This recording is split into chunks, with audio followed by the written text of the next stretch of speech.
Hi guys, today I want to talk to you about a subject that many of us are familiar with, coffee.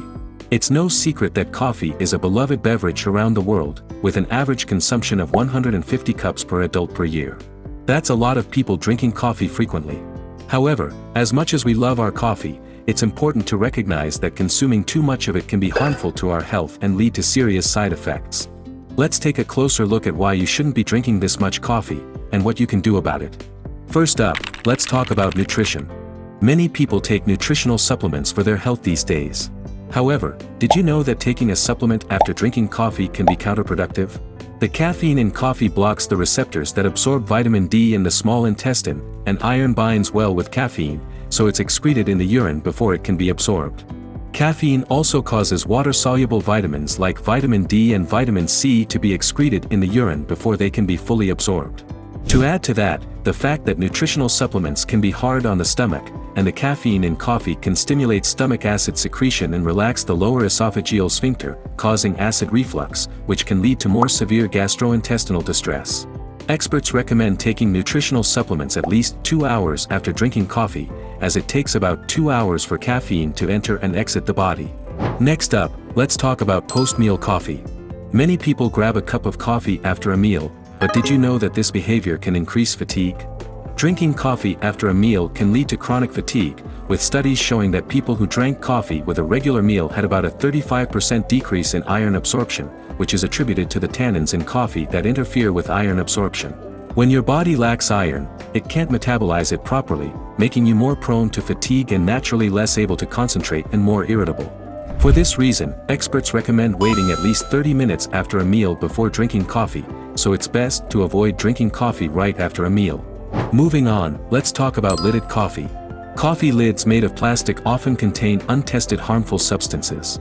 One common material for disposable cup lids is polystyrene, which is often used for disposable beverage cups because it's cheaper and easier to process than other plastics. However, it has a weak heat resistance of 70 to 90 degrees, and when exposed to high temperatures, such as hot coffee, its chemicals can melt away. A professor at Tokyo Medical University in Japan said that coffee served for takeout at coffee shops is often served in paper cups with plastic lids, many of which are made of materials that have not been proven to be safe, and while the impact on the human body may not be significant once or twice, it can be harmful if repeated over a long period of time. These environmental hormones can cause various diseases such as sexual precocity and endocrine disorders if exposed to the human body continuously, so when drinking coffee in a disposable beverage cup, if the plastic lid is labeled with PS, be sure to open the lid, and if possible, use a mug or tumbler to be safest from harmful substances. Moving on to the fourth point, drinking lots of coffee. While the high sugar content of coffee mixes can give you an instant boost of focus and relieve fatigue, they can cause a variety of side effects if you drink them habitually. According to a professor of family medicine at Seoul National University Hospital in South Korea, frequent coffee consumption can worsen obesity and diabetes due to sugar and saturated fat, and it can also increase the risk of arrhythmia by keeping you awake while you're in a calorie deficit, so it's best to limit yourself to 2 to 3 cups a day. In particular, the maximum daily caffeine intake is 400 mg for adults and 300 mg for pregnant women, which is roughly the amount in 8 bags of mixed coffee. In Australia, researchers at the University of South Australia looked at 17,702 adults aged 37 to 73 and found that those who drank more than 6 cups of coffee a day had a 53% increased risk of developing dementia and a 17% increased chance of suffering a stroke. Another study by the Australian Centre for Precision Health found that drinking less than 6 cups of coffee a day was associated with a 23% increased risk of osteoarthritis and a 22% increased risk of joint disease. Experts say that the caffeine in real coffee doesn't have many negative effects on the body when consumed in moderate amounts, but when consumed in large amounts, many of the negative effects of caffeine come with the territory, so 2 cups of coffee a day is generally considered appropriate. Moving on to the fifth point, canned coffee. You can easily buy canned coffee at any supermarket or convenience store. The inside of canned coffee is coated with an ingredient called BPA to prevent corrosion. This ingredient prevents food from coming into direct contact with the inside of the can and prevents corrosion, but when absorbed by the body, it causes reproductive system cancers such as breast cancer and prostate cancer, and causes various diseases such as heart disease, infertility, and dropout. In particular, it is said that it is necessary to be careful when consuming canned coffee, which is heated in a refrigerator at convenience stores and rest areas, because the probability of dissolving into the drink increases when it meets warm heat. It's not just canned coffee that contains these substances, but also canned goods that we often eat, and it's best not to put them directly on a hot surface, such as a stove, as this will likely cause them to dissolve. When purchasing canned or brewed coffee, it's a good idea to avoid buying anything that's rusted, dented, or expanded, and when storing it, keep it in a cool, dry place and avoid places that are exposed to high temperatures, such as a gas stove. Moving on to the sixth point, hot coffee.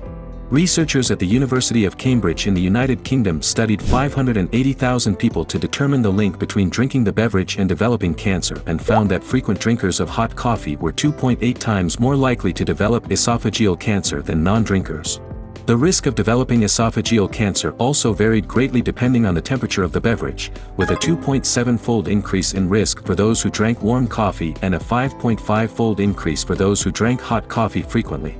In fact, the International Agency for Research on Cancer lists beverages above 65 degrees Celsius as a Group 2A carcinogen, so it's not something to take lightly. Drinking hot beverages causes minor burns to the oral cavity, pharynx, larynx, and esophagus, where the beverage flows through, especially the esophagus, which has no protective lining unlike the stomach.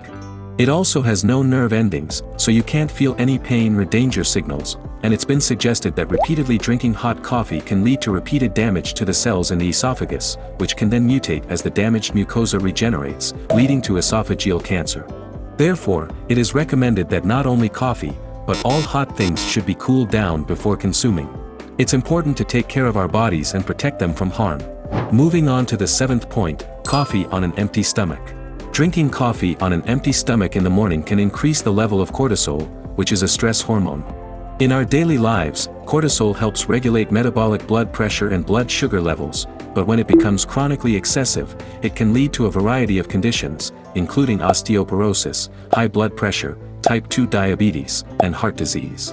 These cortisol levels naturally peak when you wake up in the morning, and drinking coffee at this time stimulates the body to produce more cortisol, which can have adverse effects. Not only that, but drinking coffee on an empty stomach can irritate the stomach and cause gastrointestinal problems such as heartburn, ulcers, and nausea, so it's best to never drink coffee on an empty stomach. To maximize the benefits and minimize the side effects of coffee, the best time to drink coffee is between 9:30 and 11:30 a.m., when cortisol is at its lowest, according to Healthline, an American health web media company. In conclusion, while coffee is undoubtedly a beloved and popular beverage worldwide, it's essential to be mindful of how much and how often we consume it. Excessive coffee consumption can lead to various health problems, from vitamin and mineral deficiencies to chronic fatigue, gastrointestinal distress, and even cancer. It's best to limit ourselves to 2 to 3 cups a day and to avoid drinking coffee on an empty stomach, after meals, or before bedtime. Additionally, we should be mindful of the type of coffee we consume, as canned coffee and lidded coffee cups can contain harmful substances like BPA and polystyrene, respectively. By taking these steps, we can enjoy the many benefits of coffee, from increased focus and energy to socialization and cultural significance, while minimizing the negative effects on our health. It's up to us to make responsible choices and take care of our bodies, and with the right approach, we can have our coffee and drink it too. That's it for our health talk today. If you found it interesting, please subscribe 5 Minutes Health Talk channel and don't miss out next story. Thank you, have a great day.